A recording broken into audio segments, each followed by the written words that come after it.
¿Alguna vez se ha tenido esa sensación de estar, bueno, un poco atascado en lo que ya se sabe hacer bien? Es una sensación súper cómoda, casi adictiva, la verdad. Pero claro, esa comodidad esconde una trampa, una que nos impide crecer. Y de eso vamos a hablar hoy, de la llamada trampa del experto. Y aquí viene la pregunta del millón. ¿Por qué nos da tantísimo miedo empezar de cero? Esa sensación de ser novatos, de equivocarnos, de no tener ni idea, es algo que casi todo el mundo siente. Pero, ¿qué hay realmente detrás de ese terror? Bien, este va a ser nuestro recorrido. Primero vamos a definir qué es exactamente la trampa del experto. Después nos meteremos a fondo en las razones psicológicas de ese miedo a empezar. Veremos el coste real de quedarse quietos y a partir de ahí pasaremos a una guía práctica para atreverse de nuevo. Y vamos a terminar con una idea que lo cambia todo, el superpoder que se esconde en ser principiante.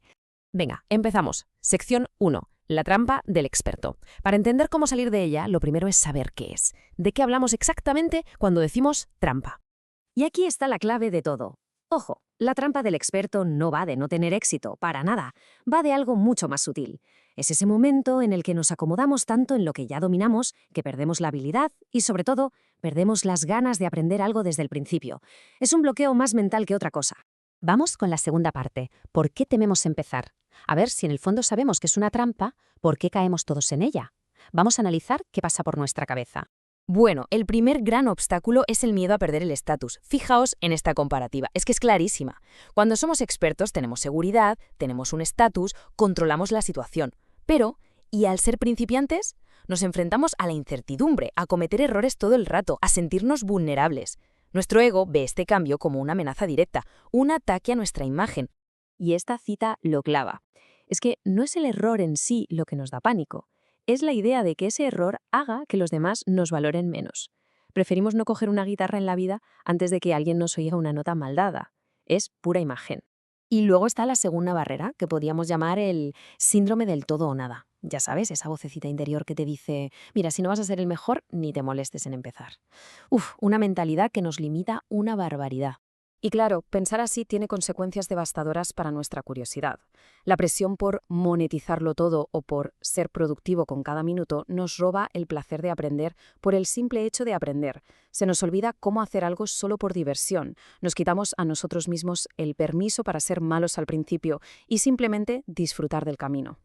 Vale, hasta aquí el problema. Lo tenemos claro. Ahora, ¿cuál es el coste real de no salir de esa zona de confort? ¿Qué nos estamos perdiendo exactamente cuando no nos atrevemos a ser novatos otra vez? Pues nos estamos perdiendo algo fundamental, la oportunidad de hacer literalmente gimnasia para el cerebro. Esto tiene un nombre, se llama neuroplasticidad, y es que intentar algo nuevo no es un simple hobby, es un entrenamiento de primera para nuestras neuronas. Y es que los beneficios son espectaculares. Cada vez que aprendemos algo, creamos nuevas conexiones neuronales. Sacamos a nuestro cerebro de ese piloto automático en el que vive metido con las rutinas.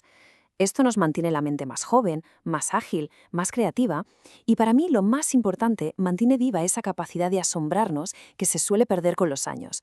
Pero ojo, que el beneficio no es solo para el cerebro, va mucho más allá, porque toca nuestra propia identidad. Pensemos un segundo en esta frase. Si solo hacemos lo que ya sabemos hacer, solo seremos quienes ya somos. El estancamiento no es solo de habilidades, es de identidad. Y la alternativa a eso es fascinante. Es que aprender cosas nuevas es básicamente la única forma de descubrir versiones ocultas de nuestra propia persona. Es el método para encontrar pasiones que ni sabíamos que teníamos, para darnos cuenta de que podemos ser mucho más de lo que nos dice el miedo. Es, en definitiva, expandir quiénes somos. Entendido. El estancamiento es malo, aprender es bueno. Perfecto. Pero, ¿cómo narices empezamos? ¿Cómo se recupera ese valor para dar el primer paso? Pues la clave no es ser más valiente, sino cambiar la perspectiva. Y para eso, aquí tenemos un plan de acción súper claro, en 3 pasos. Primero, adoptar una mente de principiante. Segundo, usar la regla del poco a poco. Y tercero, valorar el proceso mucho más que el resultado. Vamos a ver cada uno. El primer paso es un cambio de chip total. Hay que entrar en esa nueva actividad sin la presión de tener que demostrar absolutamente nada a nadie. El objetivo es observar, es aprender, es hacer preguntas tontas. Y lo más importante de todo, reírse de los propios errores. Quitarle ese peso de la expectativa lo cambia todo. El segundo paso es súper práctico. Hay que olvidarse de intentar ser un experto en una semana. El secreto es la constancia. Es mucho más efectivo y menos agobiante dedicarle solo 15 minutos al día a esa nueva habilidad que pegarse un atracón un día a la semana. La constancia es lo que vence a la intensidad, reduce la ansiedad y crea el hábito. Y el tercer y último paso, hay que redefinir lo que consideramos un éxito. El éxito no es pintar un cuadro perfecto. El éxito no es correr una maratón. El éxito es el simple hecho de haberse enfrentado a algo nuevo, haberse sentido un poco torpe y no haber abandonado.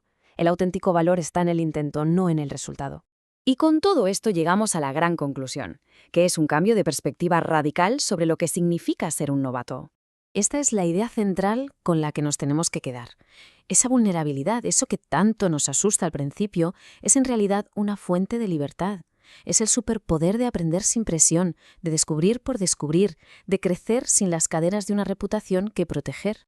Y para terminar, me gustaría dejar esta reflexión. Al final del día, las historias que de verdad recordaremos no serán las de las victorias en terreno conocido, serán las de aquellos momentos en los que, a pesar de los nervios, del miedo a equivocarnos, nos atrevimos a dar ese primer paso hacia lo desconocido. Porque ese, y no otro, es el verdadero motor del crecimiento.